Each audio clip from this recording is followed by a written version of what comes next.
بابا جان کی بے چینی عروج پر تھی۔ انہوں نے مغرب کی نماز ادا کی اور جلدی گھر آ گئے۔ باورچی خانے میں انہیں دیکھ کر میں بھی ان کے پیچھے گئی۔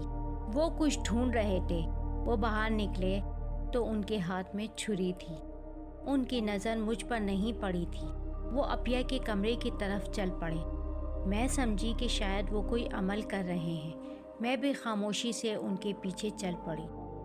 یا اللہ، مجھے معاف فرما دینا، وہ چھت کی طرف دیکھ کر بولے۔ میں چپ چاپ کھڑی ایک باپ کی بے بسی دیکھ رہی تھی۔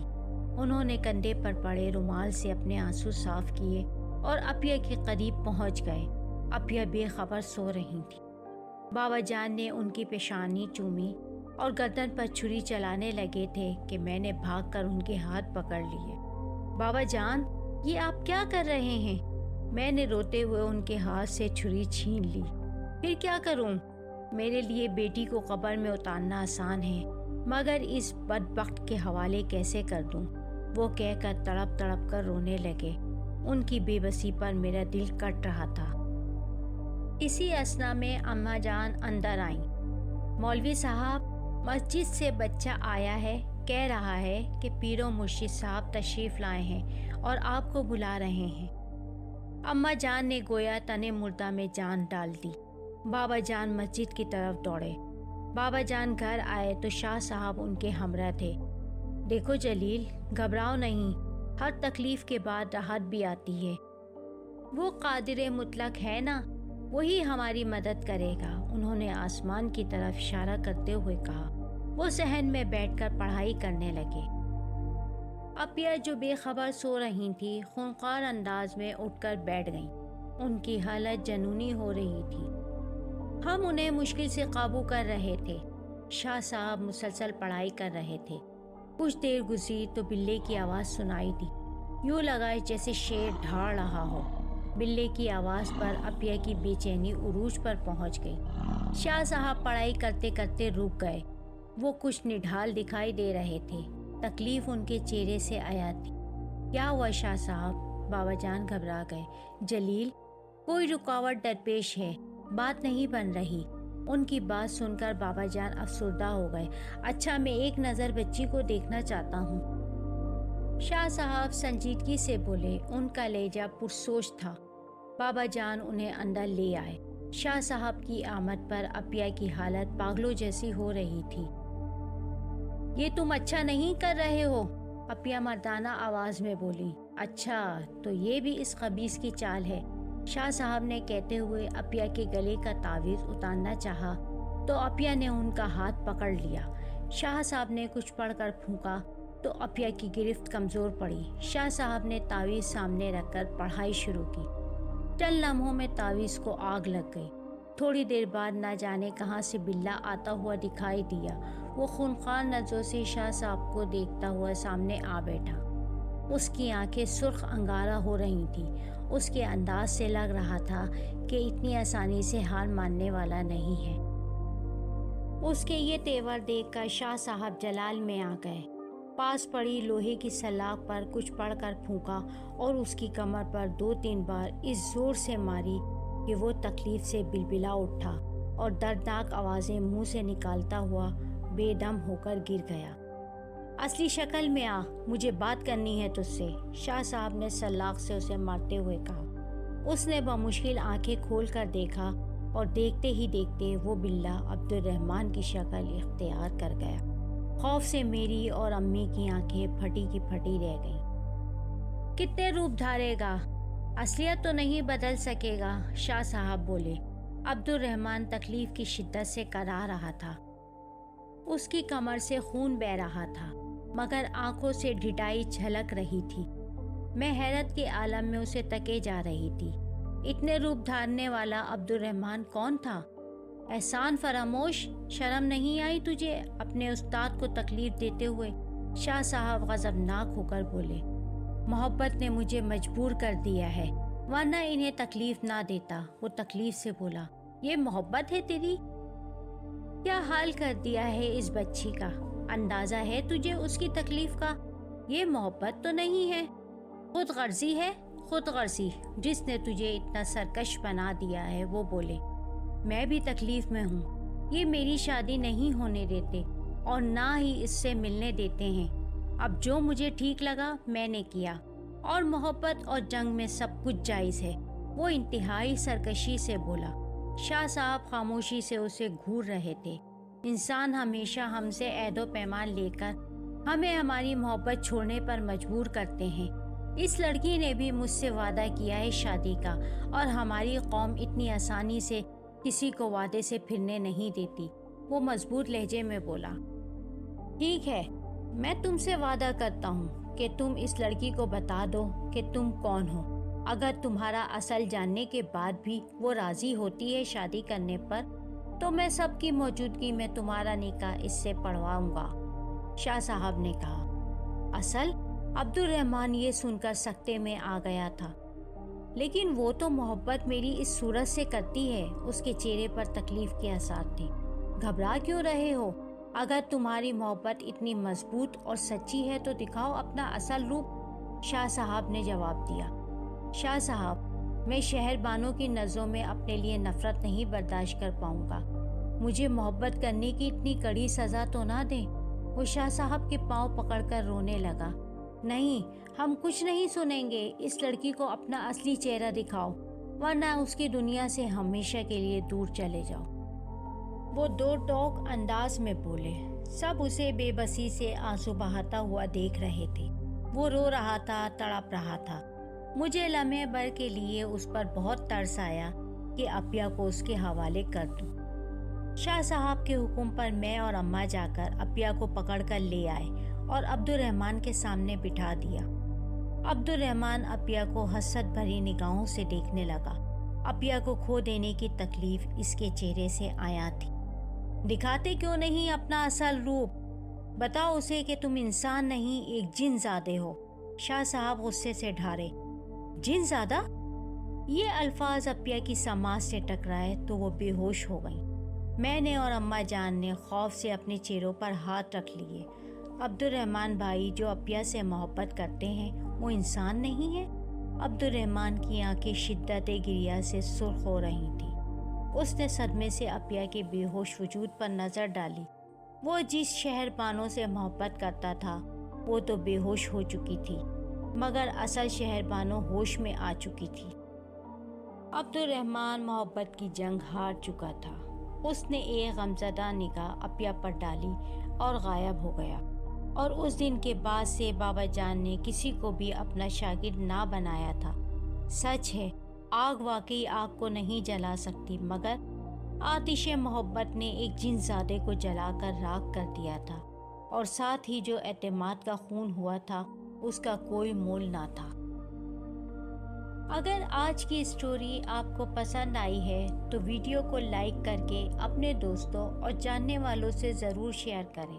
اگر آپ نے ابھی تک چینل کو سبسکرائب نہیں کیا تو نیچے دیے گئے سبسکرائب کے سرخ بٹن کو کلک کر کے ساتھ موجود بیل آئیکن کو پریس کریں تاکہ نئی آنے والی ویڈیوز کی نوٹیفیکیشن آپ کو بر وقت مل سکے۔